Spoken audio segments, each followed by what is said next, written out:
Alhamdulillah, alhamdulillahilladzi ja'ala ilma taharatan nufus wa nuran lil basair wa hadiyan ilal jannah. Asyhadu an la ilaha illallah wahdahu la syarika lah wa asyhadu anna Muhammadan abduhu wa rasuluhu shadiqul Qur'an. Allahumma shalli wa sallim ala rasulika karim Muhammad sallallahu alaihi wasallam wa ala alihi wa ashabihi wa man tabi'ahu bi ihsanin ila yaumiddin. Summa amma ba'du. Puji dan syukur senantiasa dan tidak pernah bosan-bosannya kita panjatkan kehadiran Sang Maha Pencipta Allah Subhanahu wa Ta'ala, yang mana dengan limpahan karunia-Nya, rahmat-Nya, hidayah-Nya, serta anugerah-Nya kepada kita semua, kita kembali masih diberi kesempatan, kesehatan, dan usia panjang oleh Allah untuk sama-sama dan senantiasa mengabdikan diri kita di jalannya dengan menjalankan segala perintahnya dan menjauhi semua larangannya.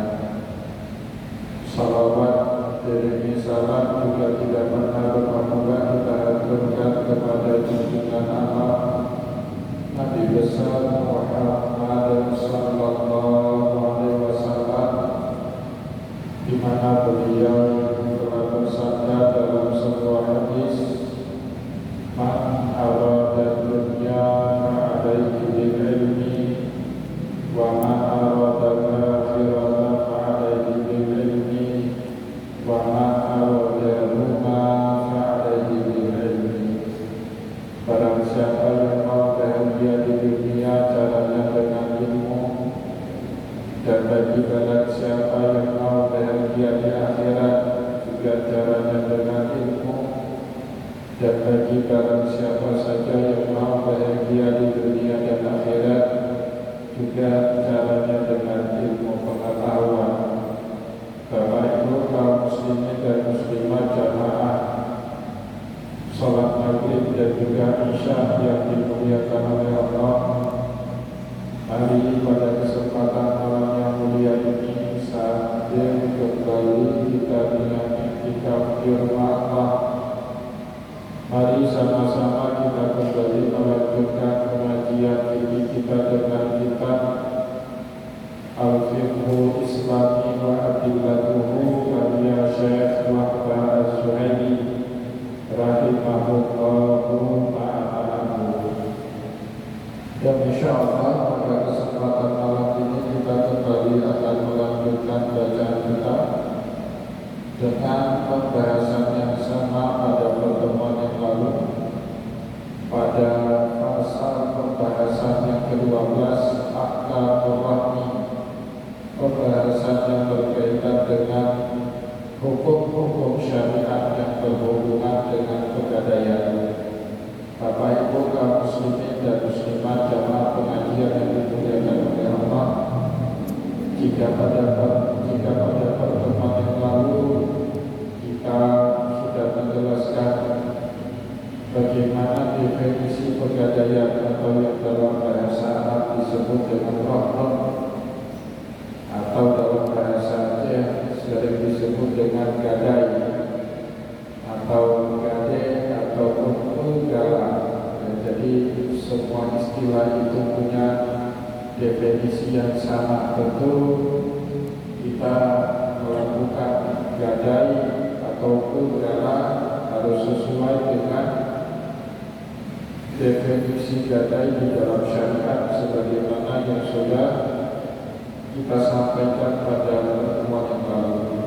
Bapak Ibu kaum muslimin dan muslimat jamaah pengajian yang dimuliakan oleh Allah, selanjutnya Syekh Wahbah Az-Zuhaili dalam kitab Al-Fiqhul Islami wa Adillatuhu juga akan menjelaskan kepada kita satu masalah yang ia berikan subjudul dengan sifatul rahmi al-ammah, sifat dan karakter gadai secara umum di dalam syariat. Bapak Ibu yang dimuliakan oleh Allah, memulai pembahasan dalam sub-pasal ini, Syekh Wahbah Az-Zuhaili menerangkan kepada kita prinsip dasar gadai. Warahmu akhdun min uqudi tabaruk. Rahmat atau gadai pada dasarnya merupakan salah satu dari sekian akad tabaruk. Maka akad tabaruk itu akad non-komersil, akad yang pada awalnya tidak bertujuan untuk cari laba atau untung. Nah, ini sering kita sampaikan Bapak Ibu dalam beberapa pertemuan sebelumnya. Para ulama membagi akad yang ada di dalam amalan Islam menjadi dua bagian. Yang pertama disebut oleh para ulama dengan istilah aqdun bi'iwadi, akad komersil, akad yang dilakukan dengan tujuan mencari untung dan laba. Contohnya seperti akad jual beli, akad sewa menyewa, akad salam, akad murabahah, akad musyawarah, akad mudharabah. Tujuannya memang cari laba Bapak Ibu di situ. Maka kalau ada misalnya bank Islam menawarkan pembiayaan kepada Bapak Ibu dengan skema akad murabahah, maka pihak bank yang memberikan kita pinjaman permodalan berhak untuk mencari laba dari akad yang diajukan kepada atau akad yang ditawarkan kepada kita. Nah, ada juga Bapak Ibu di dalam syariat namanya akad tabaruk, akad tujuan utamanya tidak untuk mencari laba. Tujuan utamanya itu muawanah alal birri wa taqwa, saling tolong-menolong dalam kebaikan dan ketakwaan. Contohnya saat kita minjami orang tua. Jadi pada saat kita ngutangi orang tua Bapak Ibu, kita tidak boleh cari tambahan di situ. Semua pinjam atau lebih tepatnya utang piutang yang ada tambahan dari pokok yang kita utangkan kepada orang lain, maka tambahan itulah yang disebut di dalam agama dengan nama riba, interest dalam bahasa Inggris, ya. Kullu qardin jara fihi naf'un fahuwa riba. Semua utang piutang yang ada tambahan dari pokok, itulah yang disebut dengan riba. Maka Bapak Ibu, kalau akad yang pertama akad wajib boleh kita cari laba, cari untung. Tetapi kalau akadnya tabaruk, akadnya non komersil, tidak boleh di situ cari untung. Nah, kenapa tidak boleh cari untung? Karena tujuan utama daripada akad tabaruk menolong orang lain, muawanah alal birri wa taqwa, sesuai dengan prinsip yang Allah ajari kepada kita dalam surat Al-Maidah, wa ta'awanu 'alal birri wa taqwa wa la ta'awanu 'alal itsmi wal 'udwan. Bapak Ibu yang dimuliakan oleh Allah, kemudian ada jenis akad yang ketiga. Jenis akad yang ketiga ini akad tabaruk dan juga sekaligus boleh menjadi akad komersil, akad non komersil dan boleh menjadi akad komersil. Contohnya salah satunya walaupun tujuan pertamanya adalah saling bantu-membantu dengan orang yang kesusahan, tapi Bapak Ibu yang dimuliakan oleh Allah, diizinkan di dalam syariat kalau setelah pegadaian itu selesai terjadi, kemudian berakhir dengan jual beli, ya, ar-rahmu muntahiyatun bitamlik namanya seringkali praktek di tengah masyarakat kita. Mau masuk tahun ajaran baru, ada orang yang punya duit untuk bayar SPP sekolah anaknya 5, sekalian masuk sekolah semua, beli seragam baru, beli tas baru, beli baju baru, beli sepatu baru untuk 5 orang anaknya. Butuh duit, butuh fresh money, butuh duit cash. Duit tidak ada, tapi keinginan banyak, kata banyak. Digadaikanlah sekitar tanah. Harga tanah itu 100 juta rupiah, tapi dia gadai untuk dapat uang 10 atau 20 juta rupiah. Pak, tolong saya butuh duit, anak mau sekolah. Berapa? Cukuplah 10 juta rupiah. Jaminannya apa? Ini sertifikat tanah saya, Bapak pegang. Nanti waktu saya lunas, sertifikatnya saya ambil balik. Oh boleh, transfer itu duit 10 juta, sertifikat kita pegang. Tetapi Bapak Ibu berjalan waktu, jangankan melunasi utang, bahkan tambah utang. Utang di sana, utang di sini, setelah 7 belakang ada utang sekitar 80 juta rupiah. Kita tidak sanggup lagi tutup utang-utang itu. Akhirnya mikir bagaimana ini cara untuk utang sudah 80 juta rupiah. Akhirnya punya pikiran, Pak, tanah itu kan harganya 100 juta, ya udah deh saya jual aja. Pak, mohon maaf saya tidak sanggup lagi bayar utang Bapak 10 juta.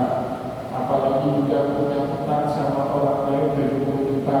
Kalau ditolak semua saya punya utang sama orang 40 juta. Ini aja lah Bapak, tanah itu saya jual buat Bapak. Nah, itu namanya awalmu muhtahiyatun bitabik. Awalnya akadnya gadai, tapi belakangan menjadi jual beli. Boleh kan jual beli apa? Akad komersil, akad diwadilkan tadi sudah kita jelaskan di awal. Dan itu diizinkan di dalam syariat Bapak. Nah, kita tidak sanggup lagi nembus sertifikat tanah kita ya sudah Pak. Sekalian boleh nggak saya jual tanahnya? Harganya berapa?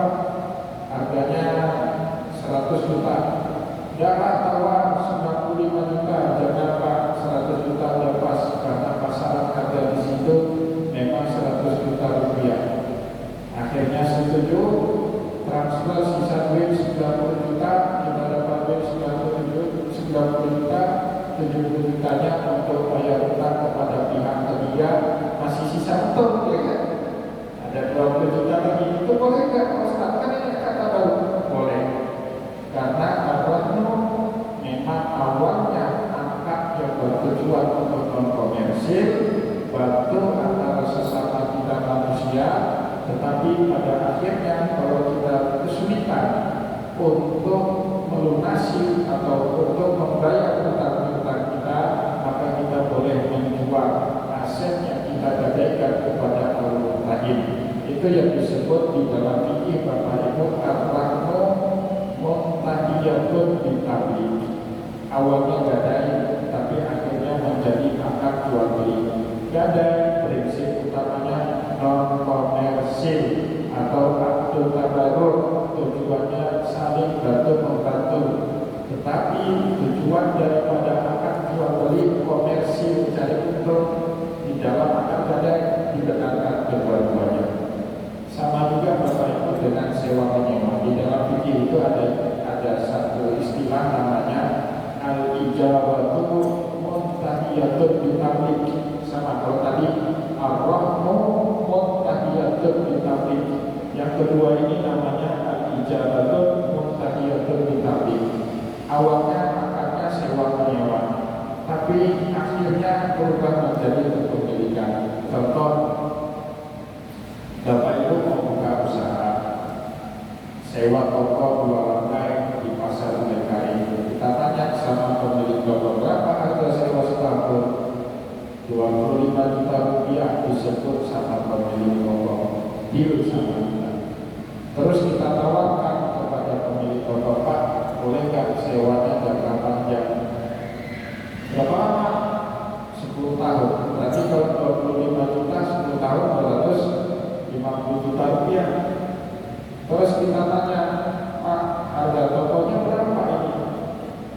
Si pemilik tokonya nyebut misalnya angka 1 miliar rupiah. Toko saya ini juga mau saya jual, kan ada itu kadang-kadang toko dijual garis miring disewakan. Nah kita tanya sama pemilik toko, Bapak memang tokonya mau dijual? Iya. Kamu mau beli? Sebenarnya mau beli Pak. Berapa harga toko Bapak? 1 miliar. Duit segitu banyak saya nggak punya. Tapi mau nggak Bapak? Saya sewa dulu toko Bapak. Tadi berapa 1 tahun? 25 juta rupiah. Berarti kalau 1 tahun 250 juta rupiah. Kalau 20 tahun 250 juta rupiah. Nah, kalau 20 tahun 500 juta rupiah. Pak, saya sewa toko Bapak 20 tahun boleh? Nanti setelah itu sisanya 500 juta rupiah lagi saya bayar. Kalau yang punyanya toko mau, walaupun saya yakin yang pemilik toko gak mau, karena 20 tahun baru perlu dapat 1 miliar, 20 tahun lagi 1 miliar, seharga 500 juta inflasi. Ya seandainya mau, nah itu namanya al-ijaratun tahiyatul bil-tabli. Awalnya duit yang dibayarkan untuk menyewa toko, tapi duit itu sekaligus menjadi alat untuk membayar jual beli agar toko itu menjadi hak milik kita. Itu diizinkan di dalam syariat. Yang paling sering terjadi dipakai Bapak Ibu sewa menyewa mobil. Sekarang kan diizinkan di perusahaan, di kantor. Itu mobil tidak lagi pakai mobil plat merah, barang milik negara BNN. Dan lagi sekarang tak boleh instansi pemerintahan sewa mobil rental. Harga mobil 500 juta, sewa sebulan 10 juta rupiah. Nah, kalau sewanya pakai duit kita, kemudian sampai 5 tahun kemudian mobil itu menjadi hak milik kita, boleh Pak kita beli. Nah, tapi praktek di kantor biasanya sewanya pakai duit negara. Itu nggak boleh kita beli, itu namanya korupsi. Tapi kalau sewanya pakai duit kita, kemudian di akhir setelah 5 tahun masih sisa 100 juta kita bayar cash, kemudian mobil itu walaupun angka awalnya sewa, tapi itu di akhir boleh untuk menjadi hak milik kita. Itu namanya di dalam syariat al-ijaratun tahiyatul bil-tabli. Bapak Ibu kaum muslimin dan muslimat jamaah pengajian yang dimuliakan oleh Allah, kembali kepada tema pengajian kita.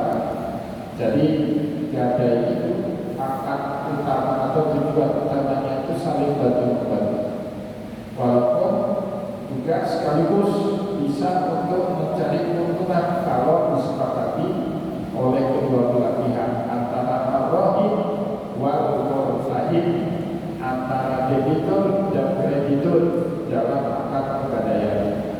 Di anna ma'atahu rahim lil murtahin muqabilu bisyai'in, karena apapun yang diserahkan oleh ar-rahim, pemberi apa istilahnya debitur, orang yang berutang.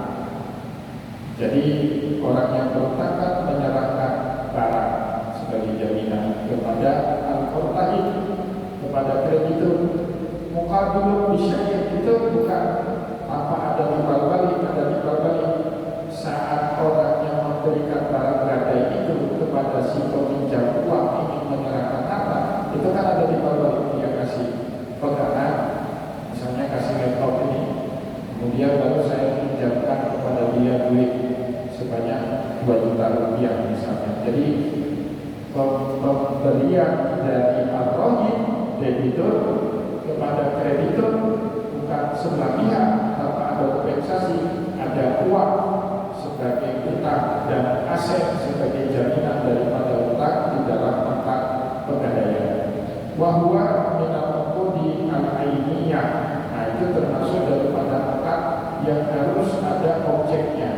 Objek sebagai barang garansi, barang anggunan, barang yang dijadikan sebagai jaminan dalam akad utang. Jadi sebenarnya ar-rahmu itu Bapak Ibu utang dengan jaminan. itu awal. Jadi dia bentuknya awalnya muka, tapi ada jaminannya. Wahya tadi tak tabiruta lakum bisa illa jika asalat taslimul aini al-ma'budi alaihi. Maka Bapak Ibu yang dimuliakan oleh Allah, baru saling terikat antara debitur dan kreditur di dalam akad pegadaian kalau keduanya telah menyerahkan apa yang disepakati. Pihak kreditur menyerahkan sejumlah uang yang dibutuhkan oleh pihak kreditur oleh pihak debitur, dan pihak debitur menyerahkan sejumlah aset sebagai ampunan ataupun pegangan kepada pihak kreditur. Kalau kedua hal itu terjadi, maka atau bisa terjadilah keterikatan sempurna antara kreditur dan debitur. Jadi yang mengikat antara debitur dan kreditur dalam akad pegadaian bukan sebelah pihak kasih uang. Kalau utang piutang kan sebelah pihak. Ya, misalnya ada orang pinjam uang sama saya, Ustaz, utang uang boleh 1 juta kasih.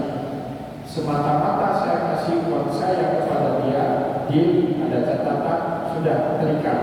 Saya sebagai kreditur, pihak memberi utang, dan orang tersebut sebagai debitur, pihak penerima utang, sah sebelah pihak. Tapi kalau akad arwah tidak bisa seperti itu. Kreditur berkewajiban menyerahkan sejumlah uang yang diminta oleh pihak debitur atau arwahim, dan arwahim ataupun debitur wajib menyerahkan sejumlah aset yang telah disepakati bersama sebagai ampunan kepada pihak kreditur. Jika itu terjadi, maka atau bisa terjadilah keterikatan yang sempurna. Nah, maka bahasa agama itu bagus, bahasa syariat itu bisa terikat, ada relationship atau tie relationship. Dalam bahasa Inggris diterjemahkan tie relationship, apa relasi yang mengikat. Jadi Bapak Ibu Nabi Muhammad, kalau Bapak Ibu baca hadis, suka pinjam duit, suka pinjam uang. Padahal di dalam hadis yang lain kita dilarang sering berutang, ya kan? Kan ada itu hadis, hati-hati dengan utang. Bahkan ia kubindai, hati-hati betul dengan utang. Bahkan ada orang yang punya utang, jenazahnya nggak habis sholat di sama Nabi, ya kan? Satu ala saya itu, ini jenazah ada utangnya, kalian aja lah sholat, saya nggak mau. Tapi Bapak Ibu, fakta di dalam hadis, Nabi Muhammad suka minjam duit kepada sahabat. Tujuan Nabi Muhammad apa minjam duit kepada sahabat? Agar ada hubungan keterikatan secara batin antara kreditur dan pihak debitur. Jadi Rasulullah itu kalau suka sama seorang supaya makin dekat hubungan, Nabi minjam duit. Rasulullah sering minjam duit sama Zubair bin Awam, pinjam 10 dinar, sebulan kemudian dikembalikan, seminggu kemudian kali lagi Nabi pinjam lagi duit 10 dinar. Jadi Bapak Ibu kalau kita punya utang sama seseorang, kan teringat selalu, oh ya saya baru lunas utang sama orang ini. Ya. Nah maka Bapak Ibu besok kalau saya pinjam duit sama Bapak Ibu, kalau dikasih, tandanya saya suka sama Bapak Ibu. Itu motivasi Rasulullah pinjam duit supaya makin dekat. Bukan karena Nabi betul, Rasulullah punya banyak fasilitas lah. Kan Rasulullah diizinkan Abdul Ghani seperti mana? Wa'lamu anna mawanitu min syai'in fa'anna billahi wa fa'anna billahi khumusahu. Yang kata walimah seperti banyak buat Allah. Ya Allah siapa yang Allah? Ya Rasulullah. Rasulullah diizinkan Abdul Ghanimah. Rasulullah boleh ngambil infak. Rasulullah boleh menerima hadiah. Walaupun tidak boleh ambil zakat dan sedekah, tapi Rasulullah masih diizinkan sama Allah ambil harta ghanimah. Ya, sekali menang-menang Bapak Ibu dapat seperlima. Ya gimana itu banyaknya uang Rasulullah. Walaupun sering Nabi Muhammad kalau dapat harta ghanimah bagi-bagi terus. Sampai-sampai kadang-kadang Aisyah protes, "Ya Rasulullah, kita nggak ada lagi pagi-pagi terus." Jadi Rasulullah itu orangnya nggak mikir besok makan apa ya, itu Nabi nggak boleh mikir. Kalau masih mikir besok makan apa, itu bukan Nabi Pak. Kayak kita kan masih harus ada tabungan kalau kita. Ya Rasulullah nggak bagi-bagi terus Nabi. Ya, kadang-kadang istri-istrinya nggak kuat karena istri-istri Nabi Muhammad kan bukan Nabi, pagi-pagi terus Nabi. Jadi Rasulullah dilarang terima atau melarang dirinya sendiri menerima zakat dan sedekah, tapi Allah izinkan Nabi Muhammad menerima ghanimah, bahkan sampai sepertiga, menerima infak, menerima hadiah, menerima hibah. Bapak Ibu, Raja Muqawqis di Mesir kagum betul dengan sosok Nabi Muhammad. Sekali kirim hadiah Bapak Ibu 100 ekor kuda, 100 budak perempuan, itu hadiah dari Raja Muqawqis kepada Rasulullah. Semua budak perempuan dimerdekakan, satu bahkan dijadikan istri Maria India, ya kan? 100 ekor kuda Bapak Ibu hadiah diterima Nabi. Jadi Nabi Muhammad itu sebenarnya kaya, tapi karena beliau dahulu kadang-kadang dibagi-bagiin habis sama Nabi Muhammad. Jadi Rasulullah kadang-kadang hutang sama sahabat, tapi tujuan Nabi Muhammad SAW hutang Bapak Ibu bukan karena ada duit, bukan itu. Tujuan Nabi Muhammad hutang supaya ada keterikatan secara emosional dengan krediturnya. Coba lihat Bapak Ibu kalau pernah pinjam di bank, pasti itu dekat sama pegawai bank. Saya beberapa kali Bapak Ibu diajak kopi sama orang bank GSI, sama orang bank Aceh. Saya tanya satu hari sama petinggi bank Aceh, "Bang, kok kopinya di sini terus?" "Ustaz, ini nasabah kita."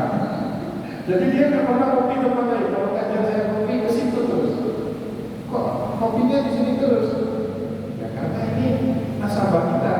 Jadi buka usaha kafe itu, kafe kreditnya dibantu, akhirnya terjadi ikatan emosional. Kalau kopi selalu di situ kan, karena dibawa ke tempat lain. Kita juga orang BSI.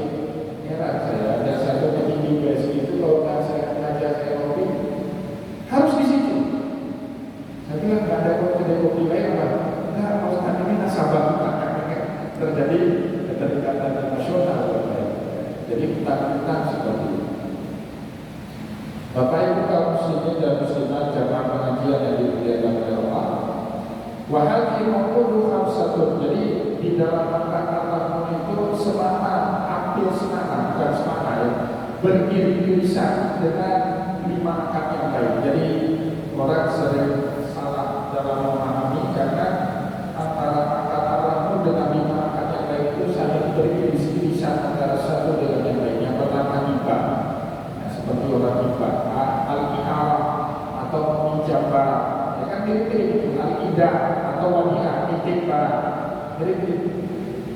Saya kenal satu orang jamaah. Kenapa dikirimkan ini ya, berkaitan dengan idah, kata Syekh Rasul, al-rahmu ini mirip dengan 5 akad yang baik, hibah, iharah, pinjam barang, idah, menitip barang, wadiah, yang antara utang uang, arwah dan gadai itu sendiri. Nah, saya ingin bicara kenapa gadai ini mirip dengan wadiah, menitip barang.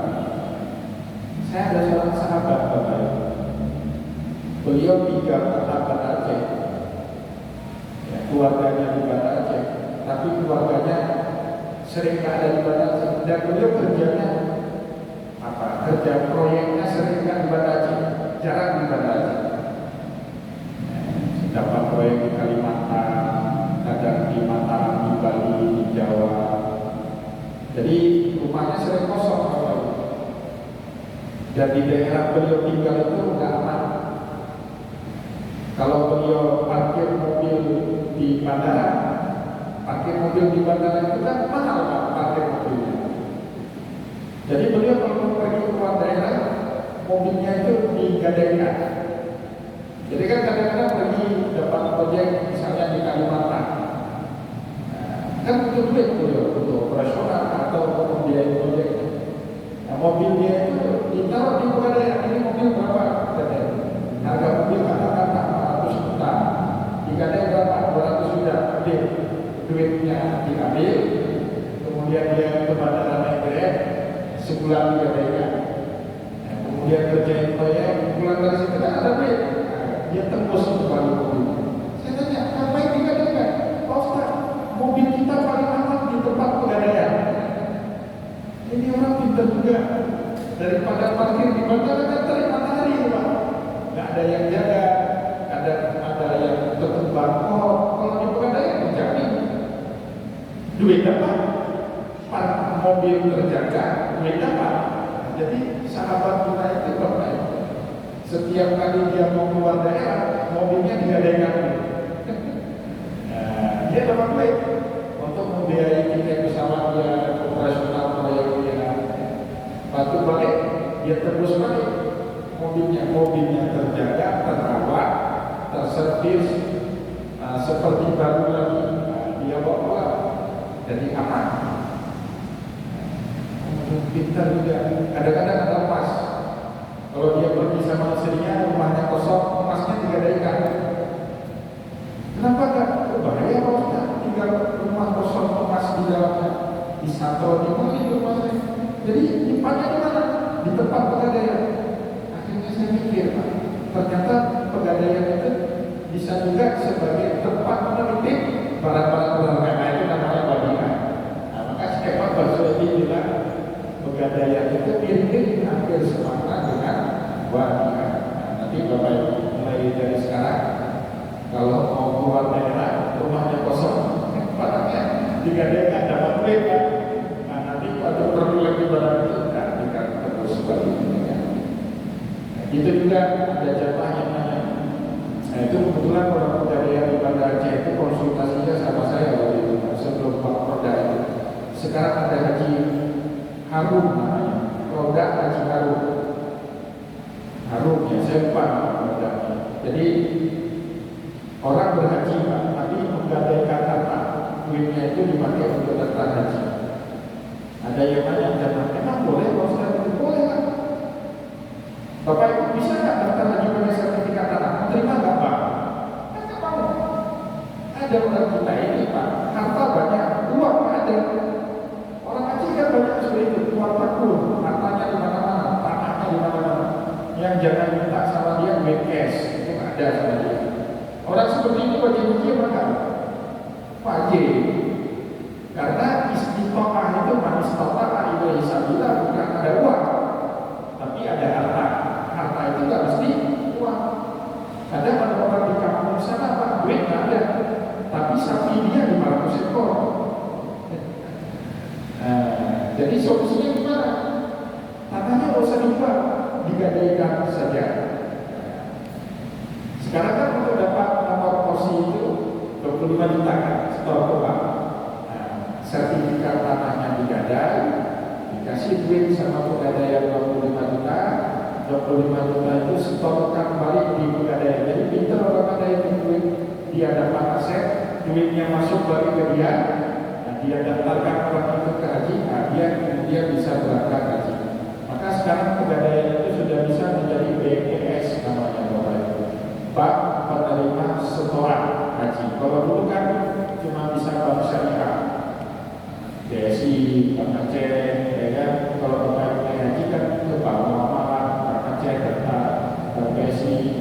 Sekarang Bapak Ibu pegadaian bisa. Jadi orang pegadaian harus bayar promosi dari saya. Ada promosi gratis. Nah, jadi caranya apa? Udah gadaikan aja.